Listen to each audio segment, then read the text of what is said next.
Բարև ձեզ։ Եվ այսպես 1993 թվականի ապրիլի սկզբներին ոչնչացվեցին Քարվաճառում տեղակայված թշնամական կրակակետերը, ազատագրվեցին Մարտակերտի շրջանի մի շարք գյուղեր։ Դրանով իսկ Արցախը ևս մեկ ցամաքային կապ հաստատեց Մայր Հայաստանի հետ։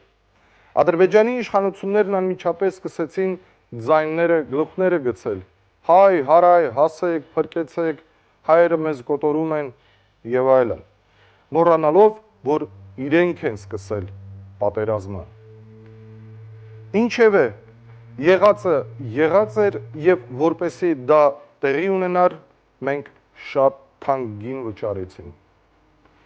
Ինչպես եւ խոստացել էինք մեր նախորդ հաղորդման ժամանակ,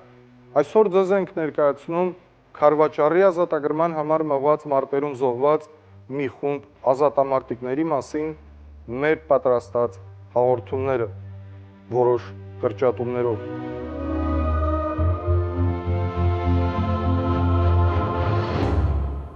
Նրանք նահատակվեցին նույն օրը, նույն ժամին, նույն վայրկյանին, միասին։ Երբ նրանց տանկը պիտի մտներ Մարտակերտի շրջանի վերջին սահմանային գյուղը, Չարեկտար, խոցվեց թշնամու կողմից։ Գագիկը, Լևոնը եւ Արտիկը չհասցրին դուրս գալ վառվող տանկից եւ զոհվեցին տղերքը։ Սակայն հենց նրանց տանկը ճանապարհ հարթեց դեպի Չարեկտար, դեպի Քելբաջար, դեպի անմահություն։ Ճանապարհի վրա այստեղ գյուղ չհասած որքան ինձ հայտնի է ձեր տանկն է խփվել եւ տղաներն են ձեր զոհվել այնտեղ։ Ուրեմն, այո, 3 հոգի զոհվել են մեր տանկի մեջ, ազնները խփեցին եւ որ Չարեկտար կմտնենք, շատ խիստ թիմադրություն ցույց տվին թշնամիները անդեա, ադորամար ամսուն 27-ին շատ հաջող չանցավ, հետ ամսուն 29 նորեն էինք, այն ադեն գրցանք իրենց քիծը գդրել եւ առաջ երթա։ Ովքեր են տղաները ներողությունով։ Տղաները Մաշկալաշյանի անձնագազմն էին։ Այս կադրերը նկարահանվել են 93-ի ապրիլի 1-ին, դեպքից 4 օր հետո։ Այն ժամանակ ես նույնիսկ նրանց անունները չգիտեի։ Գիտեի միայն, որ հերհեր գյուղից են, մասնակցել են բազմաթիվ մարտերի եւ, ինչպես հավոն ասած, հրաշք տղերք էին։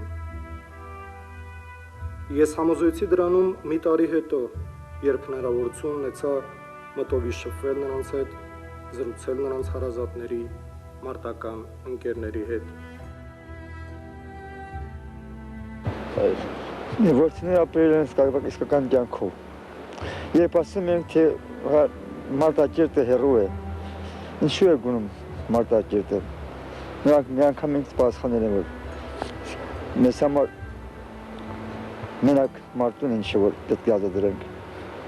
Մենք պետք է նաև Ղարաբաղը Մարտակերտն է, ինչև չազատենք, Ղարաբաղը չի ազատվելու։ Կարծում եմ, մեր տղաների զոհը իզուր չանցել։ Իսկապես նրանք զոհվել են, որպեսզի Արցախ ապրի։ Մեր որդիները կամավոր գրվել են Արցախ ազատագրման պայքարին եւ իրենց կյանքը զոհել են հանուն Արցախի ազատագրման եւ կարծում եմ, որ մեր որդիների կյանքը իզուր չի անցել։ Ասում են կամահ, որ անմահությունը։ Մեր երեխաքը իսկական նվիրված տղերք են եղալ։ Ես ծնողն եմ, եթե ասեմ, կասեմ, որ ծնողը պարտավոր է իրան երեխոցը գովաբանի, բայց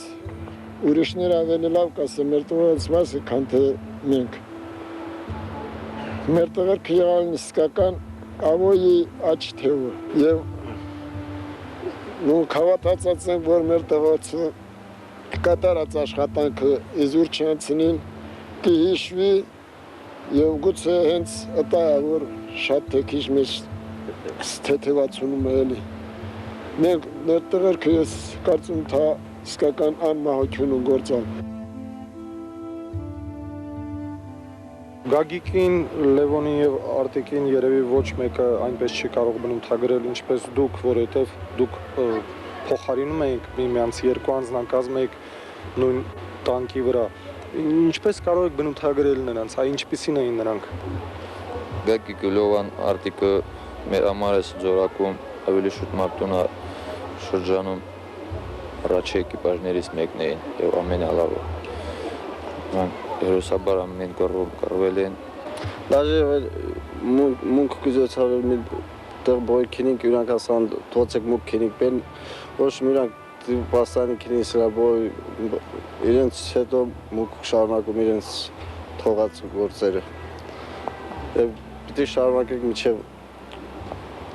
կյանքի վերջ եւ կռվի բրցնել պիտի շարունակենք մեր գործը իրենց կիսա թողածը։ Տղեքը մեծ շատ հոյակապ տղեքին վեր մեր գյուղումը եսիմ դաժե փոքրից բռնած ամենամեծը այդ տղորցը ուրախան մարամ մեն ձևի այդ տղեքը իրանք սկսած այս շարժումը առաջի օրից մոտել էին մեր գումարտակը ու ամեն ձևի պայքարում էին Բառերն անզոր են նկարագրել զգացածդ, մանավանդ երբ խոսքը վերաբերում է այսպիսի տեսարանին։ Ու որքան էլ ծանր է այս մարդկանց համար պահը, իրենց իսկ խոստովանությամբ, մի տեսակ կարծես թեթևություն իջավ հոգու վրա։ Եկան ու տեսան, թե որտեղ եւ ինչպես են հերոսացել Գագիկը, Լևոնը, Արտիկը։ Նրանք գյուղի աչքն էին, մեկը մյուսից գեղեցիկ, առնական, խելացի։ Տեսնես քանի օրորտներ էին մտքներում հույս փայփայում ընտանիք կազմել նրանց հետ։ Այնինչ նրանք երևի սիրահարվելու ժամանակ անգամ չունեին։ Երեքն էլ բարձրագույն կրթություն ունեին, անսահմանորեն սիրում էին Արցախ աշխարհը եւ առանց երկմտանքի զինվորագրվել էին մեր գոյամարտին։ Եթե նրանց հանձնակազմը մասնակցում էր որևէ մարտի, ուրեմն հաջողությունն ապահովված է։ Իսկ այդ որ մարտին չեն մասնակցել Գագիկը, Լևոնը, Արտիկը, եւ միթե նրանց հանձնակազմը առաջինը չէր Մաճկալաշենի գումարտակում։ Ընդհանրապես միշտ առաջինը լինելու միտքը ոգևորում էր նրանց,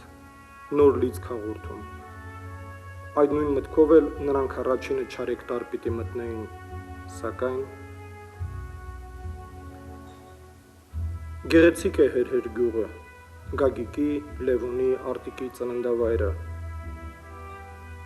Այստեղ են նրանք անցկացրել իրենց մանկությունը, սովորել միջնակարգ դպրոցում, ընկերների հետ բարձրացել վերին շենը, ջուր խմել այս աղբյուրից, անձրևից պարսպարվելու համար մտել այս հրաշք ծառի փչակը ու չարաճճություն արել։ Այդ ամենը եղել է մինչև պատերազմը։ Իսկ երբ սկսվեց պատերազմը, հազվադեպ էին գյուղ գալիս, եւ եթե գալիս էլ էին, լիրիկական զեղումների ժամանակ չէին ունենում։ Նույնիսկ ծնողների, հարազատների հետ մի կարգին չէին խոսում, չէին պատմում։ Ինչ պատմենք, ասում էին, կռիվ է էլի։ Շտապ լողանում էին, մի կտոր հաց ուտում, բազմոցին նստում, որ մի երկու բառ փոխանակեն տնեցիների հետ ու ննջում։ Եվ քորանամ ես ասելով նրանց մայրերը բացում էին տեղաշորը, որ քնեն որդիները, գուցե կշտանան քնից։ Հիմա հավիցան քնով քնած են Գագիկը, Լևոնը, Արտիկը, քնած են միասին, ինչպես միասին էին թշնամու դեմ մարտնչելիս։ Մահն անգամ չկարողացավ բաժանել նրանց, եւ ապրողների հիշողության մեջ ու սերունդների համար նրանք միշտ մնալու են այսպես միասին, Գագիկը,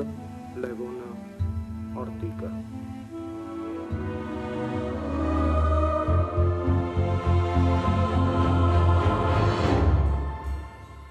Ես առաջին անգամ պիտի դավաճանեմ իմ ստեղծագործական դավանանքին եւ խոսք ասեմ միազատամարտիկի մասին, որին կենդանության օրոք չէի ճանաչում։ Իսկ հիմա նրա մահից մի տարի հետո թվում է բավականին ճանաչում եմ։ Ասածս կարող է պարադոքս թվալ, բայց դա իսկապես այդպես է։ Եվ ուզում եմ, որ դուք էլ ճանաչեք նրան, դիտելով այս հաղորդումը։ Առաջին հայացքից թվում է, թե նրա կենսագրության մեջ արտառոց ոչինչ չկա։ Շատերի պես մարտնչել է հայրենիքի ազատության համար եւ նահատակվել։ Սակայն, երբ ուսումնասիրում ես նրա կյանքը, տեսնում ես, որ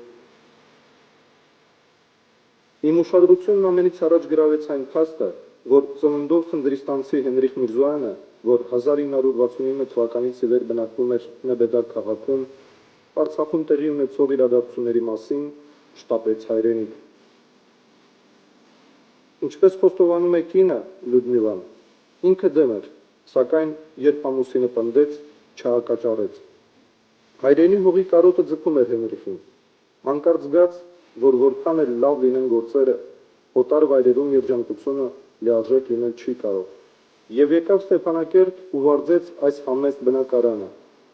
Եկավ իր ճակատագրին ընդառաջ, եկավ ու գտավ երջանկությունը, որ մի բառով կոչվում է անմահություն, եկավ ու խառնվեց իր ծննդավայր Խնձորիսկանի հողին։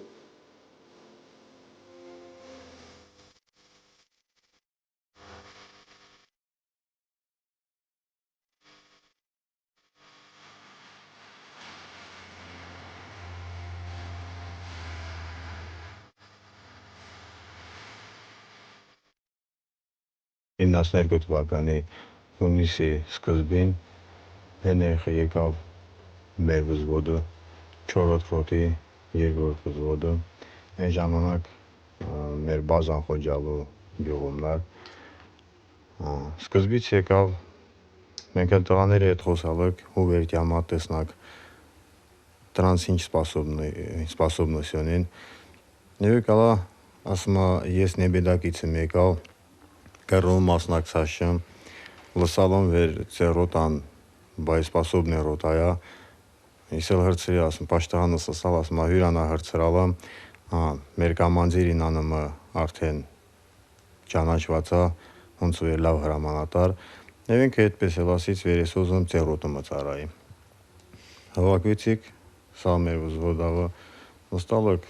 խոսալ, հոնց վեր ասում, խլկալքի տովալ, և որոշալը գենոյին ընդունիք մեր վզվոդը։ 4-րդ վաշտից հետո Գենոն իր մարտական ուղին շարունակեց Ստեփանագերտի գնդի հետախուզական վաշտում։ Գենոն իր մարտական ուղին շատ դժվարին ուղ է եղել, ինչպես մնացած տղաներն են, նույնպես Գենոյնը։ Գենոն լավ կռիվանող տղաներից մեկն է եղել մեր հետախուզական վաշտում։ Ամեն մարտում էլ ինքը իրեն լավ է դրսևորել, միշտ էլ առաջին պերեդավոր լինում է եղել։ Շատ դեպքեր կար Գենոյին, օրինակ եղել է մի քանի դեպքեր Գենոն, որ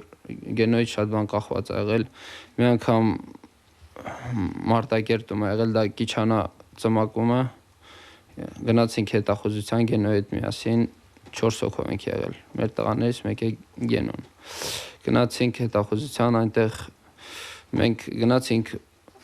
չիմանալով, իհարկե նենց մտել ենք արդեն Թուրքի ակոպը, թուրքերը մեզ չէին նկատել, մենք շատ զգույշ ենք գնացել, և այդ ժամանակ թուրքերը պատրաստում էին հարձակման մեզ վրա։ Մենք արդեն մտել ենք իրանց ակոպը, տեսնենք արդեն մի 5 հոգի դեպի մեզ գալիս են ակոպի մեջով։ Զորով մենք ծառի հետև պախվեցինք, Գենոյի հետ միասին, Գենոն ուզեց խփի, ասեց, ես չթողեցի, էլի Գենոյին չթողեցի, բայց մենք էլ այն ենք պատրաստ, որ խփենք, որովհետև բուկվալնի 5 մետրի տարբերություն ա եղել, անտառի մեջի մեկ էլ պարկացնեց, ասենք պատրաստ մնանք, որ նկատեն միանգամից օչեդ ենք տալ, բայց թուրքերը եկան, մեր դիմացով անցան, մեզ էլ չտեսան, դա ինչով էր կարևոր չթողեցինք, որովհետև իրանք նախապատրաստում էին հարձակման, դրա համար մենք շուտ ետ դարձանք Հետ դարձանք պաշտպանողական դիրք գրավեցինք եւ թուրքերը այդ ժամանակ հարձակվեցին եւ մենք այդտեղ լավ կոտորում ենք իրանց։ Փետրվարի 7-ին, որ Անդրանիկը վիրավորվալա, տորին էլ մոնք վեր Անդոնը վիրավորվալա, դաժե գենոն էլ ասմա պիտի մուկադամ սիտանիք հետ Անդոյին հետի եւ ասանք պիտի այդ պոստը յուրոնինք եւ տղերքը լոխուժե կզնոված պենարս քինալիս գենոնը դաժե առաջին վաստալավ քինալիս թորքին ակոպին կողքավը դաժե ինքը թորքերի նկատաչ մի անգամ հելավե հլորվալա եշատեսա թորքերին դեղ մին 8 հոգի ակոպի մեջին գենոն հելա ասմայ մուսուլմանի վերհլորումն այդ 8 հոգունել գենոն ինքես սպանում ատահանց եւ հատը դիել այդ պոստերի յորոնքոնում տղից էլ միշտ էլ ինքն էլ համել գենոն դաժե թողել իշալ ասմավե մինջա էլ տղա ինքն ասում այս մազ մարդը մեզ կարողում դաժե քինան պերի առաջի գծմալի միշտ քինալիս է գենոն առաջաձորի անտառներից գնացինք հետախուզության 7 հոգով այդտեղ գենոն ինչպես միշտ ասում է ես պիտի առաջին գնամ եւ առաջին գնաց բայց չենք իմացել թուրքի պոստի տեղը գնացել ենք հանդիպել գնոն դուրս է եկել թուրքի վրա մոտարապես 30 մետրի վրա իրենք էլ չեն գլխի ընկել թե հայերեն իրենց մոտ գալիս թե թուրքեր հետո գենոն ասած տղերք թուրքերը մեր արչեվում են իրենք էլ գլխի ընկան սկսեցին կրակել բայց ինչպես միշտ մենք չկրակեցինք որովհետեւ հետախուզության ժամանակ շատ քիչ են կրակում գենոն ասած դե տղերք հետ են գնում եւ իրար նայելով որպեսզի հետեւ մարդ չմնա գենոն վերջում էլի դուրս եկավ ասում է պիտի նայեմ բոլորը դուրս են եկել թե չէ եւ այդպես գենոն այդ փոքր ջոկատը դուրս բերավ կարակի տակից Մզնաչտակին այսինք լա разведки գիտայինք լա վերինքը վեր մզնահտալա գիտայինք լա վեր բեն ցասած թողլան չն վեշ մինը ինքը նաղդա եթե մին բենին ռոկավադի տան դուսոն մազդաղան մինակ չթողլան ոնց որ միշտ մեր տղեկը յուրան ասած խոսքեքը ոնց որ մեր մածը մեր մաչին հասակավեն ամեն ձևից կնայինք լա յուրան ինքը մազողությունն ալն աշտայից որպես կյանք ոնց որ շատ փորձ է ալի կյանքը մյուրան Էպիզոդ ասեմ գենոյին ոտերը ցավումար մի 10 օրից հետո արդեն էլ կարամ չլի շորտյա եկալա ասմա դե կարամ չում յուրան ուղարկումը քաղաք վերջա մի քանի օր կենա ճինա բժշկի մոտ այն ժամանակ այդ պայմանների չկային այդ մարտակերտա փախապախն էլ ընկածար ինքը հոզում չարկյար ողման նկացալ զորը ուղարկալ երկու օրից հետո տեսալ գենոն տաբշկեք կեցած եկալա Մախից եկալ բասմա ես կարամ չում նոր կենամ քաղաքը մը արասես կարամ չում կենամ ուզեցալ թողիկ վեշ պոստի կենա էլի կենեմա Հենրիխի մարտական ընկերներ Ռաֆիկը, Անդրանիկը, Սերգոն, Ռոման, Արմենը միմյանց ընդհատելով ու լրացնելով վերհիշում են այս կամ այն մարտը, հետախուզությունը եւ թվում է, թե հիմա նա կասի, ինչը իսկապես ասել էր։ Տղերք, կռիվը վերջանա, ամեն մեկիդ համար մեկական զույգ այնպիսի կոշիկ են կարևոր, որ մինչև կյանքներիդ վերջը չմաշի։ Այսպես բացսիրտ, կենսախինդ, ուտող խմող արհեստավոր մարդ էր, սակայն պատերազմը փոխեց նրա ապրելակերպը, իր ուղումները մտցրեց նաև նրա մտածելակերպում։ Մարդ սպանելը, իհարկե թշնամի, դարձավ նրա կյանքի նպատակը, շատ սպանեց, անխնա, մինչև 93-ի ապրիլի 2-ը, երբ լռեց նրա գնդացիրը։ Կենտրոնական պաշտպանական շրջանի հետախուզության պետը եւ Վաշտի հրամանատարը վիրավորվել էին, եւ Քելբաջարում հետախուզների գործողությունները կոորդինացնում էր Հենրիխը։ Ահա նա վերջին առաջադրանքն է ստանում հրամանատար Սամվել Կարապետյանից եւ հետախուզներին առաջնորդում դեպի հակառակորդի թիկունքը։ Իսկ ապրիլի 2-ին անսպասելորեն նրանց դեմ դիմաց պիտի հայտնվեր թշնամական զրահամեքենան եւ Հենրիխը առաջինը պիտի նետվեր մարտի, իր վրա վերցնելով կրակը եւ փրկելով ընկերների կյանքը։ Հետո ծավալված կատաղի մարտում պիտի վիրավորվեին Սամվել Կարապետյանը եւ Ալիկ Իսրայելյանը Ռայնվով։ Տղերքը տասնյակներով պիտի փռեին թուրքերի դիակները, ոչնչացնեին հետևակի մարտական մեքենան։ Հետո Վիգեն Սողոմոնյանը իմանալով, որ Հենրիխը զոհվել է, պիտի գնար նրա դիակը դուրս բերելու եւ ինքն էլ։ Հետո շուրջ այնքան խաղաղ ու հանգիստ պիտի լիներ, ասես ոչ մարդ էր եղել, ոչ էլ։ Հետո արդեն շատ հետո հայրացավ Լյուդմիլան պիտի ասել. Ամեն մի րոպեին, ամեն մի քայլափոխում զգացում էր իրեն բացակայությունը, բայց ես էլի պետք է ամփիրաբար տանեմ այդ ծանրությունը հանուն երեխայի, հանուն մեր ապագայի ազատ Արցախի համար։ Գենոն շատ բան ուզեց կատարել, բայց դաժան մարդերը չթողեցին։ Միշտ ինքը երազում էր կռիվը վերջանա։ Ամեն մի խոսքի, ամեն մի մտածողության, ամեն մի արտահայտության մեջ իրեն իհարկե երեխան էր եղել։ Գենոյի թողած եղձերը, որ ինձ կտակել է, իրեն հուզող հարցերը, իրեն ապագայում ինչ որ ինքը պետք էր կատարվել, ինձ բոլորը ասել է կաբու, իբր թե ինքը զգացել է, որ պետք է այդպես լինի։ Ամեն ինչ ինձ ասել է։ Առաջին եղձերիս մեկն էր, երեխային հետ բերեմ։ Աղջիկս այն ժամանակ գտնում էր Կրասնոդարում։ Եվ դուստրը Գալան, որ սովորում է 8-րդ դասարանում, չպիտի կարողանար խոսել հոր մասին ու կառաջարկեր կարդալ շարադրությունը։ Իսկ շարադրությունն այդ սոսկ շարադրություն չէ, այլ պատմություն, որ Սարքովի չէ։ Այդպիսի մարդիկ Արցախի հպարտությունն են։ Ես ընտրել եմ այդ թեման, որովհետև ուզում եմ պատմել հորս, Հենրիխ Մակեդոնի Միրզոյանի մասին։ Հայրս նրանցից մեկն էր, որոնց շնորհիվ ես և մյուս երեխաները այսօր կարողանում ենք դպրոց հաճախել, ովքեր իրենց կյանքը չխնայեցին մեր ապագայի համար։ Ես հպարտանում եմ իմ հայրիկով։ Նա զոհվեց,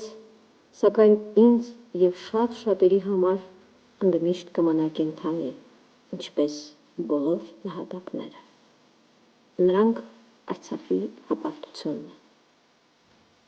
ԼՂՀ Գերագույն խորհրդի նախագահության հունվարի 28-ի հրամանագրով Հենրիխ Մակեդոնի Միրզոյանը հետմահու պարգևատրվել է մարտական խաչ 2-րդ աստիճանի իշխանանշանով, մայրական երախտագիտություն Արցախի քաջորդիների մեդալով, որը սահմանել է ԼՂՀ մայրության հիմնադրամը։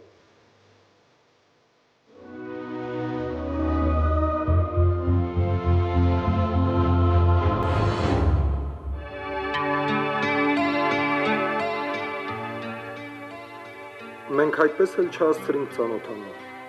93-ի ապրիլի 1-ին ես վերադարձա Քելբաջարից,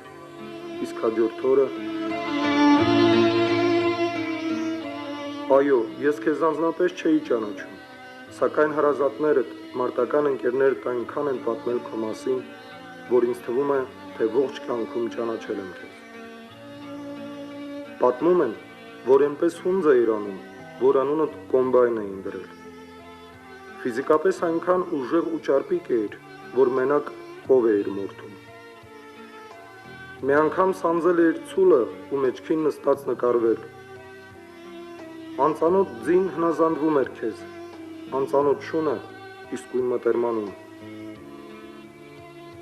Արդարամիտ էիր ու միշտ սատար էիր կանգնում թույլին։ Եվ երբ ծառայության ժամանակ պաշտպան կանգնեցիր քո անմեղ հայրենակցին ու մի հարվածով ջարդեցիր նրան նեղացնողի մռութը, քեզ պատժագումարտակ ուղարկեցին։ Երաժշտական կրթություն չունեիր բայց լավ նվագում էիր, երգում, հիանալի արհեստավոր էիր։ Մի խոսքով գյուղի աչքն էիր, բոլորի սիրելին։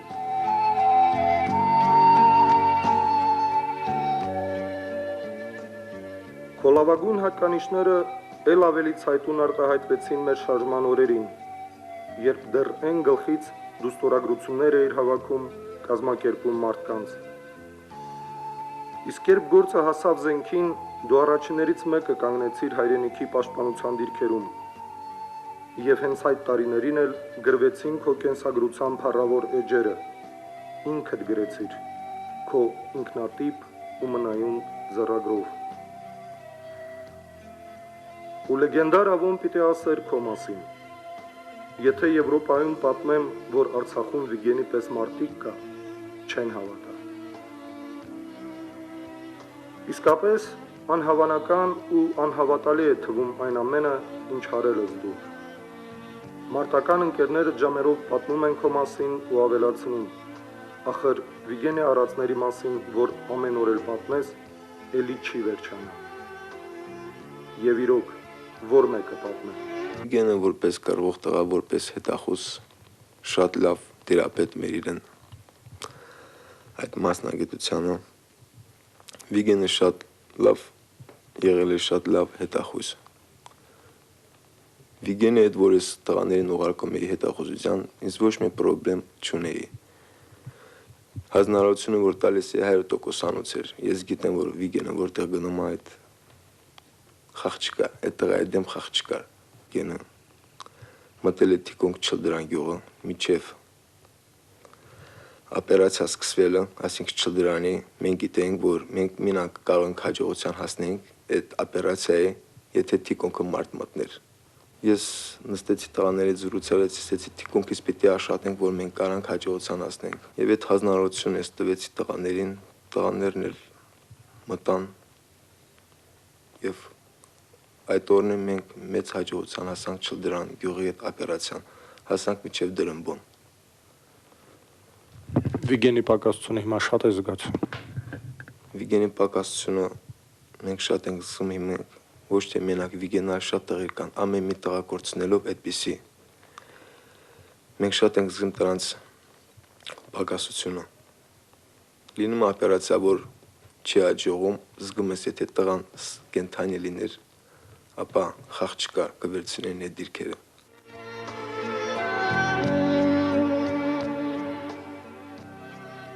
Այս կադրերը մեզ տեղափոխում են Քելբաջար, 2 ապրիլի 1993 թիվ։ Մինչ այդ Վիգենը վիրավորվել էր եւ դեռ լիովին չէր ապաքինվել։ Բայց երբ իմացավ, որ գործ է սկսվել,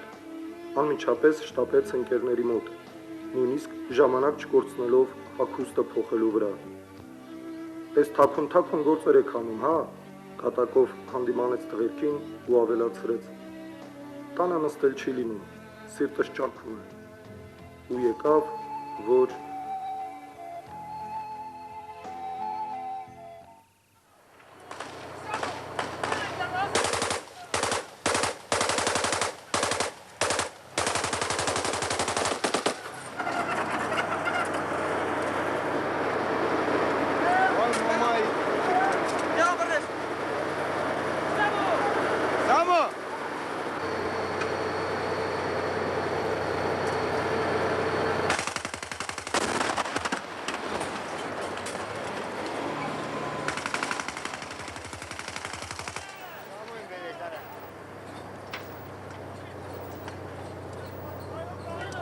Վիգենը վիրավորված էր այդ ժամանակ Մեջչենի ցելեվշկի այդ անտառներում, ինքը վիրավորված է եղել։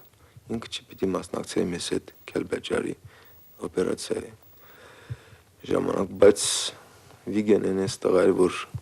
չէր կարող մնալ թիկունքում, քանի որ իրեն ընկերները պիտի կռվեին առաջի գծում։ Ինքը այնպես վիրավոր մեզ հետ մասնակցել է Քելբաջարի այդ օպերացիայի ժամանակ, որ շատ կարևոր կետ էր մեզ համար այդ խաչմերուկ, որ պիտի մենք վերցնենք, այդ խաչմերուկը Կիրաբադ Քելբաջար խաչմերուկները, որը միակ ճանապարհն էր Քելբաջարի։ այդ ճանապարհը փակվելով արդեն մենք իմանում ենք, որ սա հարցերի Քելբաջարի լուծում է։ Նրա համար ինքը զգաց այդ օպերացիայի մասին, որ ինչ կարևոր գործ է դա, ինքը մասնակցեց եւ իրեն վերջ կռիվ եղավ այդ խաչմերուկը։ Ես որ վիրավորվել էի խաչմերուկում, Վիգեն ես զգացի, որ շատ ջանացած էր։ Ինքը ասեց Սամուել խայ մնա, ես այստեղ եմ, սա գործեր ես կանեմ։ Եվ Վիգենը սպանվեց խաչմերուկում։ Կռիվը արդեն վերջացած էր, վիրավորը խփում էր Վիգենի սպանում։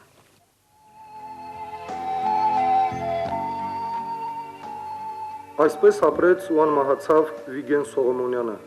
որին բոլորը ճանաչում էին որպես Չլդրենեցի Վիգեն։ Հայր մի, որի ծառայությունները բարձր գնահատվեցին հայրենիքի կողմից։ Ու համոզված են, որ երբ մայրը ստանում էր որդու իշխանությանը, մտածում էր. Վիգենս ճիշտ ապրեց իր բաժին կյանքը։